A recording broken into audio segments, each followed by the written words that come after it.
Keď poviem slovo kamionista, pravdepodobne sa vám v mysli zjaví poriadny chlap s bruchom a cigaretou v ústach. No videli ste už za volantom kamionu ženu? Na Slovensku máme vodičku, ktorá si vodičský preukaz na kamión urobila až v 55 rokoch.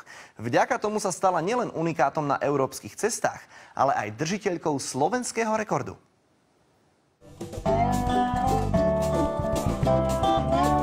Druhé ženy v mojom veku pozerajú telenovely a sedia doma a čo ja viem čo, a že ja na kamióny ako teda, hej, ale neodhovoril ma nikto, lebo som si zaumienila, že to dosiahnem a išla som si za tým. Jasné rozhodnutie stať sa kamionistkou prišlo v momente, keď Jarmila stratila pôvodné zamestnanie. Firma sa presťahovala do zahraničia a neschválili jej predčasný dôchodok. Svojím rozhodnutím prekvapila rodinu aj okolie. Som mal telefón a mi hovorí: tatík, vieš, kde som? A hovorím, no tak doma si, nie? A ona, nie, v autoškole. A čo tam robíš v tej autoškole? Idem robiť vodiček na kamión a idem s tebou jazdiť. Ja som skoro vtedy nabúrel. Začiatky boli naozaj ťažké. Jarmila sa veľa naučila od svojho priateľa. S humorom brali pohľady a poznámky iných vodičov. Žena. A hovorím, čo žena? Žena za volantom. A hovorím, Ježišmaria, toto je zázrak obrovský. Jarmila zvládla 40-tonový kolos s 25-metrovým nákladom na Výbornú. Najťažšie bolo cúvanie. Kamión je dlhý, hej, veľmi. Treba si vedieť nadchádzať, aby človek po obrubníkoch nejazdil, hej. Predsa len to je kolos, má to dlhšiu brzdnú dráhu.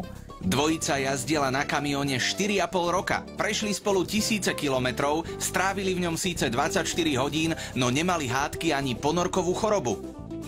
Keď som išiel s chlapom na jazdu, som mal veľké problémy. Ale keď som išiel s Jarkou na jazdu, ako s manželkou, ja som bol voľný, ja som si mohol pospať, ja som vedel, ja som jej povedal, choďte tam, a ona ten okruh urobí bez toho, aby som jej niečo rozprával. Havárie som našťastie nemala, ani raz som ani neškrtla kamión, nič, absolútne, ja som zodpovedná veľmi. Pre mňa by to bola hanba, keby som niekde, vieš, trošku s tým kamiónom buchla. Jarmila sa nedá vyprovokovať ani zastrašiť. Vie si sama pomôcť aj s agresívnymi vodičmi. Manželka hovorí, zatrub, ešte raz zatrubil, a ona cez okno vyťahla bejsbalku a mu začala hroziť s tou bejsbalkou a tak po ruke si byť. Najstaršia vodička kamiónu prešla kúty, o ktorých sa jej ani nesnívalo. V čase voľna začala maľovať obrazy. Do začiatku som také všeličo, lebo ja som amatér úplne, ja nemám žiadne školenia, nič. To ja som len chytila štetec, farbu a plátno a začala som malovať. Jarmila nemá predlohu. Obrazy tvorí podľa pamäti.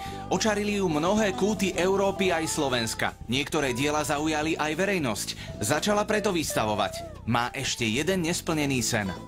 Ráda by som na takom ozajstnom americkom veľkom kamióne sa previezla.